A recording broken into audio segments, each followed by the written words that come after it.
আসসালামু আলাইকুম। আসলে একটা সত্যি কথা হচ্ছে, বাংলাদেশ ক্রিকেট ফ্যান যারা আছে তারা আসলে বেশি দিন শান্তিতে থাকতে পারে না। দু একটা ম্যাচ বাংলাদেশ ক্রিকেট দল অনেক ভালো খেলে, তারপরে আবার চিরাচরিত রূপে চলে আসে তারা। আজকের ম্যাচে পাকিস্তান 274 রান করছে। আমি সেটা নিয়ে কোনো আলোচনাতে যাব না। আমার আজকে সবচেয়ে বেশি মাথা খারাপ বাংলাদেশের ব্যাটিংয়ে। বাংলাদেশের ব্যাটিং লাইন নিয়ে আমার অনেক বেশি মাথা খারাপ। আমি সবচেয়ে বেশি অবাক হই আসলে 243 রানের টার্গেট ছিল, আমরা 114 রানে অল আউট। আমি এটা নিয়ে আজকে একটা কথা বলবো। আমি আমি আসলে অনেক বেশি পরিমাণে অবাক হই, আমার থেকে খারাপ লাগে আসলে কিছু বিষয়ে। প্রথমত বিষয়টা হচ্ছে যে আমাদের দেশের পার্শ্ববর্তী দেশ হচ্ছে ইন্ডিয়া, ভারত ক্রিকেটে কতটা ডেভেলপড একটা country, recently T20 world cup জিতছে। আমরা তাদের প্রতিবেশী একটা দেশ। আমাদেরকে কি 6 ঘন্টা, 12 ঘন্টা, 18 ঘন্টা, 24 ঘন্টা জার্নি করে কি এমন একটা দেশে যেতে হচ্ছে প্লেন করে, যে ভাই তোমার দেশের পাইপলাইন কেমন, কমিটি কেমন, ডিরেকশন কেমন, কোচ কেমন, প্লেয়ার কেমন, এগুলো বোঝার জন্য? বর্ডারের পাশ দিয়ে তো আমি চলে যেতে পারতেছি, কতক্ষণ লাগতেছে আমার? এই দেশের ক্রিকেটের যে উন্নতিটা হচ্ছে, পার্শ্ববর্তী একটা দেশ, আমরা কি তাদের মতো কি হইতে পারি না? তাদের সাথে আমাদের পার্থক্যটা কোথায়? তাদের সাথে আমাদের পার্থক্যটা হচ্ছে এখানে একটা জায়গায়, এটা মাথায় রাখতে হবে। তারা পাইপলাইনের মধ্যে দুর্নীতি করে না। এই জিনিসটার মধ্যে আমরা ভুল করে ফেলি। আপনি একটা জিনিস দেখেন, আমি চট্টগ্রামের ছেলে। চট্টগ্রাম থেকে শুরু করে এই দেশের যে 8টা বিভাগ আছে, এই বিভাগগুলোর মধ্যে যারা ডিভিশন খেলে, ইভেন চট্টগ্রাম ডিভিশন যারা খেলে, এখানের মধ্যে আমাদের চট্টগ্রাম ডিভিশন ফার্স্ট ডিভিশন খেলুক, সেকেন্ড ডিভিশন খেলুক, থার্ড ডিভিশন, তারা থার্ড ডিভিশন খেলে উপরে উঠে। এখানে কারো লাইফ নেই। যারা third division, second division, first division এখানে খেলে কোনো লাভ নেই। একটা জিনিস ওদের কথা সবার মুখে মুখে থাকে যে ঢাকা ডিভিশন খেলো, ঢাকায় যাও, ঢাকা ডিভিশন খেলো। তো আমার কথা হচ্ছে, তাহলে চিটাগাং ডিভিশনের কাজটা কি কি করতেছে এগুলো? আর আরেকটা জিনিস হচ্ছে, যারা বিকেএসপিতে ঢুকে প্রথমে, তাদের লাইফটা সেটেল হওয়ার চান্সটা বেশি থাকে। কিন্তু যারা প্রথমে বিকেএসপিতে ঢুকে না, ফ্যামিলি সাপোর্ট থাকে না, পরবর্তীতে সে ক্রিকেট ক্যারিয়ার করতে চাইছে, যেসব চট্টগ্রাম হোক, ঢাকা হোক, যেসব বিভাগের মধ্যে তারা হচ্ছে আপনার ক্লাবগুলোতে খেলে, ডিভিশনগুলো খেলতেছে, তাদের পাইপলাইন নিয়ে আমরা কি করতেছি এখানে? আপনি চট্টগ্রামের, আপনি যদি এম.এ আজিজ স্টেডিয়ামের ওখানে যান, নিয়মিত বাচ্চারা খেলতেছে। আমি নিয়মিত বছরের পর বছর তাদেরকে আমরা খেলতে দেখি, আমি নিজে খেলতে দেখছি। কিন্তু সবচেয়ে খারাপ একটা বিষয়, কয়জন, আমি কাউকে দেখি নাই, আমি তামিম ইকবাল ব্যতীত আমি এখানে কাউকে দেখি নাই যে একটা সিঙ্গেল প্লেয়ার এখানের মধ্যে যে ক্লাব ক্রিকেট খেলে এখানে উঠে আসছে। অথচ তারা হার্ডওয়ার্ক করতেছে, তারা second division, third division, second division, first division খেলে। তো বলা যে এগুলা চট্টগ্রাম ডিভিশন খেলে কোনো লাভ নেই, তোমাকে ঢাকা ডিভিশন খেলো, ঢাকা ডিভিশন থেকে শুরু করো। এখানে একটা ক্লাবে থাকাচ্ছে, ঢাকার কলাবাগানে ক্লাবের মধ্যে খেলাটা অনেক ভালো। সো খুবই খারাপ লাগে। ইন্ডিয়ার মধ্যে পাইপলাইন নিয়ে কোনো সময় আপনার কোনো প্রশ্ন উঠে না। আমাদের দেশের পাইপলাইন ম্যানেজমেন্টের মধ্যে প্রবলেম আছে, যে চট্টগ্রামের আন্ডারে যারা চট্টগ্রামের ডিরেক্টর আছে পিসিবির, তারা অত্যন্ত ব্যস্ত মানুষ, আমি ওদেরকে অত্যন্ত রেসপেক্ট করি।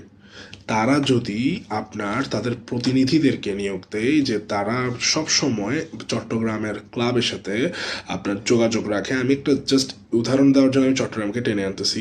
তো চট্টগ্রামের যারা ডিরেক্টর আছে, তারা যদি ক্লাব ক্রিকেটার এদের সাথে যদি একটা আন্তঃসম্পর্ক তৈরি করার জন্য প্রতিনিধি নিয়োগ দেয়, এবং প্রতিনিধির মাধ্যমে যদি নিয়মিত নোটিফাই থাকে, তারপর হচ্ছে নিয়মিত ম্যাচ আয়োজন করা হয়, তারপর হচ্ছে আপনার প্রতিনিধিরা যদি নিয়মিত আপনার আপডেট করে, যে আমাদের এখানে যারা পিসিবির ডিরেক্টর আছে, তারা যদি নিয়মিত প্রতিনিধিদেরকে বলে যে আমাকে 1 বছরের একটা ওয়ার্কআউট তুমি আমাকে দিবা, যেখানের মধ্যে আমি 10টা প্লেয়ার যাতে চট্টগ্রাম থেকে আমি যাতে দেখি উঠে আসে, তারা এবারে ঢাকার প্লেয়ারদের সাথে কম্পিট করুক। তো একটা আন্তঃসম্পর্ক থাকবে। এখানে কোনো মা বাবই নেই। চট্টগ্রামে যারা খেলে ওগুলো কোনো মা বাবই নেই। কয়জন প্লেয়ার এখান থেকে উঠে আসতেছে যারা ক্লাব ক্রিকেট খেলে, তারা তো তাদের লাইফটা নষ্ট করতেছে। নিয়মিত খেলে তারা এখানের মধ্যে, তারা পড়ালেখার সময় না দিয়ে তারা ক্রিকেটের সময় দিচ্ছে। They have their faith, they have their dream that they will become a cricketer one time to lead Bangladesh.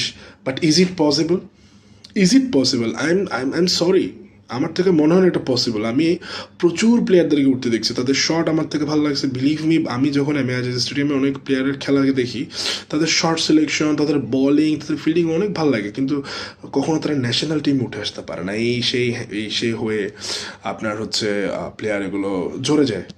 প্রথমত বিষয় হচ্ছে টাকার সাপোর্ট নাই ওদের এখানে, এগুলা যারা খেলতেছে রাতে দিনে খেলতেছে টাকা পাচ্ছে না, টিউশন করতেছে কেউ, এটা করতেছে সেটা করতেছে, ফ্যামিলি সাপোর্ট নাই।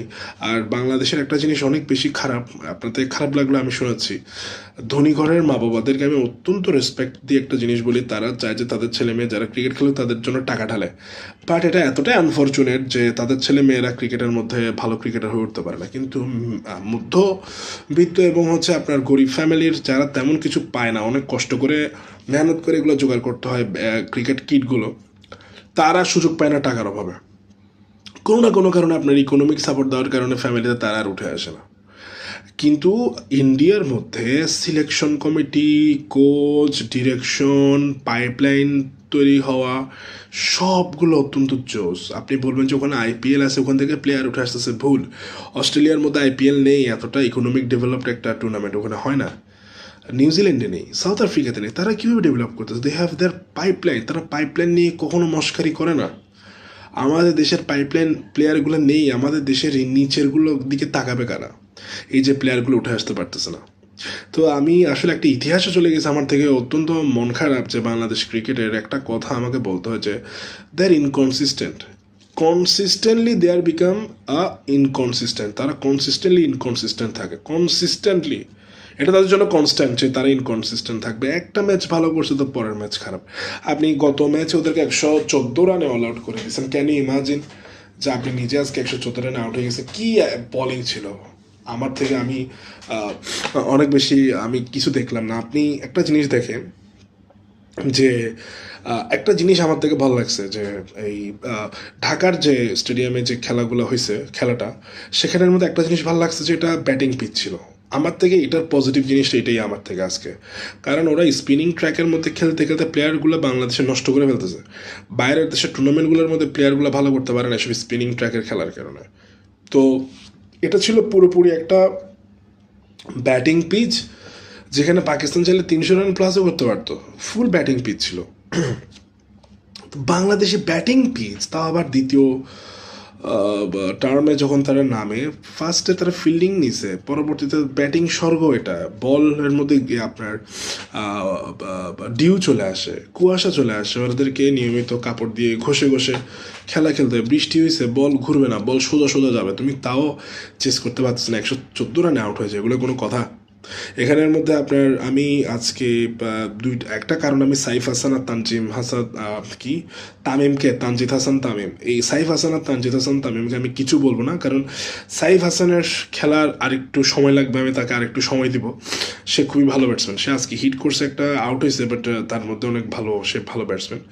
তানজিদ হাসান তামিম গত ম্যাচে ভালো করছে, তার থেকে যে নিয়মিত আমি এক্সপেকটেশন রাখবো কিছু না, বাট তার ব্যাটের মধ্যে অনেক হিট আছে। দুইটা প্লেয়ার পারে নাই। শান্ত, কখন আপনি এইসব প্লেয়ার থেকে আপনি এক্সপেকটেশন রাখবেন? শান্ত কখন সে জ্বলে উঠছে, কখন কি করছে, আমি অবাক হই। এবং সবচেয়ে বেশি অবাক হই, আজকে একটা কথা বলে আপনার থেকে আরও বেশি মন খারাপ হবে আপনারা যারা শুনতেছেন, যে আপনি লিটন দাসকে নিয়ে কেন বলছেন, যে লিটন দাস 41 করছে, আপনি লিটন দাসকে নিয়ে কথা বলতেছেন। দেখুন, আমরা লিটন দাসকে দেখতেছি 14-15, 2014 থেকে 15 থেকে সে খেলতেছে, অলমোস্ট 10 বছরের বেশি সে আমাদের দেশের ক্রিকেটকে সার্ভ করতেছে। সে যখন ক্রিজে দাঁড়ায়, সে যখন ব্যাটিং করে, সে যখন ক্রিজে দাঁড়ায়, তার দাঁড়ানোর পজিশনটা দেখলে আমার থেকে এতটা ভালো লাগে। এবং সত্যিকার অর্থে তার ব্যাটিংয়ের মধ্যে অনেক ভালো হিট আছে, তার মধ্যে ক্যারিশমা আছে, এবং অত্যন্ত ক্লাসিক্যাল প্লেয়ার, বল জাস্ট লাগবে 4-6, তার মধ্যে একটা ক্যারিশমা আছে। কিন্তু ইন্ডিয়ার বাংলাদেশের টি-20 টুর্নামেন্ট, টি-20 ওয়ার্ল্ড কাপে যেটা অস্ট্রেলিয়ার মধ্যে হয়েছিল বেশ কয়েক বছর আগে, সেটার ছাড়া লিটনের আর কোথায় পারফরমেন্স আপনি তার খুঁজে দেখেন যে সেঞ্চুরি কয়েকটা পাইছেন, হাফ সেঞ্চুরি কয়েকটা পাইছেন? আমি দেখিনি। তো এসব মানে এতটা ভালো একটা ব্যাটসম্যান, আমি মনে করি ভাই ওখানে যারা কোচ আছে লিটনকে একটু বসে একটা জিনিস বলা দরকার, ভাই তুমি 100টা বল খেলো, নিজের জন্য খেলো, সেলফিশভাবে খেলো, এটা দরকার। কারণ সে সেলফিশভাবে খেললেও বাংলাদেশ দলের জন্য প্লাস পয়েন্ট রান আসবে। সে তাড়াহুড়ো করতে গিয়ে বা তার কিছু জায়গায় সে আউট হয়ে যায়, আমি মানে খুবই এটা হজম করতে পারি না। কারণ সে আসলে ভালো ব্যাটসম্যান, তার ব্যাটিং পজিশন, সে যেভাবে দাঁড়ায়, তার ব্যাটের যে হিট পাওয়ার, সে খুবই ভালো একটা ব্যাটসম্যানের দেখানোর মতো। 10 থেকে 12 বছর দেশকে সার্ভিস দিচ্ছে, কিছুই করতে পারেনি, কিছুই করতে পারেনি। মানে খুবই খারাপ লাগেছে ইন্ডিয়াতে এইসব প্লেয়ারগুলা লিটন দাসের মতো প্লেয়ারদেরকে ইন্ডিয়ার মধ্যে এগুলো বেঞ্চে বসে রাখেও না, এগুলোদেরকে জাস্ট ডোমেস্টিক ম্যাচ খেলায়। ওই কেকেআরে এক ম্যাচ খেলার পর আর আপনি তাকে খুঁজে পেয়েছেন, পাবেন না। ইন্ডিয়ার মধ্যে শুভমান গিলদেরকে বসে রাখে, ক্যান ইউ ইমাজিন? ইন্ডিয়ার মধ্যে সঞ্জু স্যামসনদেরকে বসে রাখে, কেএল রাহুলদেরকে বসে রাখে। আমাদের এখানে কেএল রাহুল বরাবর কি আছে, লিটন কুমার দাস, আর যদি আমি আরেকটা প্লেয়ারকে যদি নিই কেএল রাহুলের মতো হবে, নিয়মিত কনসিস্টেন্ট পারফর্মার কেএল রাহুল। যে কোনো দলে থাকলে I can imagine that he will play very well. সে খুবই ভালো একটা খেলা খেলে রান আসবে। বাট লিটন দাস নিয়মিত খেলতেছে আন্ডার পারফরমেন্স। কি খেলে আমি আসলে খুবই হতাশ, বিরক্ত বলবো না, হতাশ বলবো। কারণ 12 বছর আপনি সার্ভিস দিচ্ছেন, কোনো কনসিস্টেন্ট নেই। তাকে একটা জিনিস দরকার, যেটা আমি বলবো, সেটা হচ্ছে যে কোচ তার সাথে যদি কথা বলে যদি বলে যে তুমি 100টা বল খেলে আসবা, তার মধ্যে 100টা বলের মাথায় ঢুকাইতে হবে যে সে 100টা বল খেলবে। এটার জন্য সে যদি 100 বল না পারুক, 80টা বলও যদি খেলে আসে, সেটা দেশের দলের জন্য ভালো। এবং তাকে একটা জিনিস বলা দরকার যে তুমি তোমার জন্য খেলো, দলের জন্য খেলিও না। কারণ সে যদি তার জন্যও খেলে, সে রান বের করে নিয়ে আসতে পারবে। এটা আমি আপনাকে বলতেছি। অন্ততপক্ষে স্ট্রাইক রেট সর্বোচ্চ নিচে নামলে 90-এর ঘরে থাকবে, 80-70-এর মধ্যে আসবে না। কারণ সে সিঙ্গেল বের করতে পারে, ভালো ব্যাটসম্যান, কিন্তু ইনকনসিস্টেন্ট, মানে খুবই দুঃখজনক। তারপর তাহিদ হৃদয়, আপনি চিকনা চাকনা একটা ছেলে, বাংলাদেশের প্লেয়ার। তার সাথে যদি আমি ভারতের হার্দিক পান্ডিয়ার তুলনা করি, হার্দিক পান্ডিয়ার শরীরে কিছু আছে, কিন্তু হিটিং পাওয়ার, যে শরীরের শক্তি, পুরো জোর দিয়ে যখন মারে স্টেডিয়াম পার হয়ে যায়। তাহিদ হৃদয় একটা, মানে আমাদের এটাকে ওই চট্টগ্রামের ভাষায় আমরা এটাকে লেগ খোর বলি। তো সে লেগের মধ্যে লেগই ব্যাটসম্যান। তাকে আপনি অফে বা অন্য কোথাও বলতেন বা যেটা দেন, আমি তাকে নিয়ে আসলে ফিউচারে কোনো এক্সপেকটেশন তাহিদ হৃদয়কে নিয়ে আমি রাখবো না।